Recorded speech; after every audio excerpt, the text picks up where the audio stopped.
Mana xotirjam meni ko'taradi mana toshi. Bu toshbaqalarni sizlarga tanishtirib o'taman. Bu toshbaqalarimiz leopardoviy toshbaqa deyiladi. Og'irligi 50 kilogacha boradi. Mana xotirjam meni ko'taradi mana toshi. Asosiy ajralib turadigan jihatlari bular tepasidagi toshida bo'ladi. Mana ko'rib turibsizlar. Juda ham noyob toshbaqa bular. Hozir mana kattaligini qanaqa qilib ko'rsatishga hayronman sizlarga. Mana qo'lim oddiy qo'lim mana. Yo'q, qo'limdan katta bu mana. Qo'limda mana santimetr turibdi. Mana oddiy mana bittasini o'lchab sizlarga ko'rsataman. Uji mana 70 kattalikdagisi.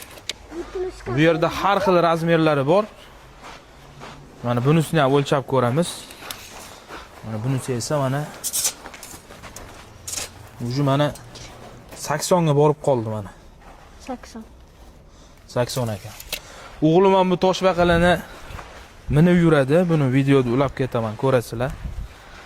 Bular asosiy oziqlanadigan narsalari sabzavotlar bilan, karam, bulg'or, oshqovoq, asosiy yeydigan narsalar sabzavotlar. Hozir mana birma-bir sizlarga ko'rsatib o'tadi toshbaqalarni. Yoqqan bo'lsa bir videoga reaksiya bildirib qo'yasizlar. Albatta bu Namangandagi Kakadu farmda.